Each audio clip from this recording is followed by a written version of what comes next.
Uşaqlar, bu həqiqət imiş. Bizim ən yaxşı və qayğısız və gözəl illərimiz tələbəlik illəri imiş.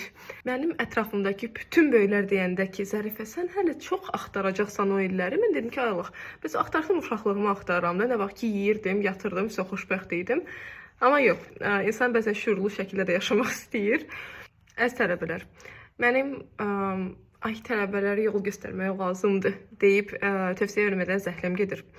Amma özümü saxlaya bilməyəcəm. Xahiş edirəm, bu günlərin dəyərini bilirəm, amma necə bilməlisiniz, onu bilmirsinizsə, sizə bir-iki tiyo. Xarici təhsil proqramları ilə maraqlanın. Erasmus olsun, nə bilim, Exchange, hər hansı bir Exchange proqramı olsun. IG var, yoxdur, bilmirəm hal-hazırda. Isaac, Erasmus fərqi yoxdur. Maraqlanın. Mən xarici təhsillə məşğul olan biri deyiləm, ona görə indi sizə dolğun cavab verə bilməyəcəm. Gedin, Google'layın, gedin, ChatGPT-yə yazın, gedin.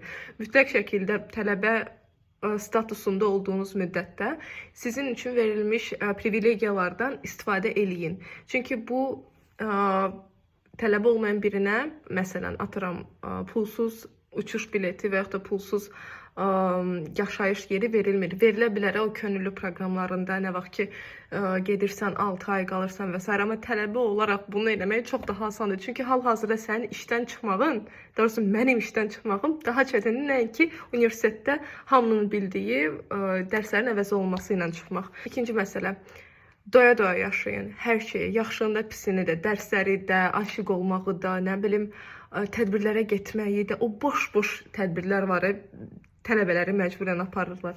Onlara belə gedin, debat kluba qoşulun, nə bilim, nə klublar varsa ona qoşulun. Çoxlu dostlar edinin, səhv eləməkdən qorxmayın. Siz hələ tam formalaşmış insan deyilsiniz. Səhv eləyin, səhv eləməsə zaten öyrənə bilməyəcəksiniz.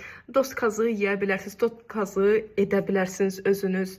Nə bilim, gic hərəkətlər eləyə bilərsiniz. Okeydir bu. Çünki bir dəfə yaşayırsan. Əslində bunu bütün insanlara demək istəyirəm ki, live to the fullest and don't judge anyone. Nəysə, bunu gələn videoma saxlayacağım. Yəni ki, mənə desəydilər ki, biz sənin indiki ağlığı da silirik, səni sadəcə qaytarırıq tələbəlik illərinə, qaydardım. Sevə-sevə qaydardım. İndi mən özümdən cavanlara belə qaz verdim. Məndən daha təcrübəli və yaşlı olan insanlar da mənə qaz versin, please. 30 yaşına kimi neyiniyim? İndi 26 yaşım var.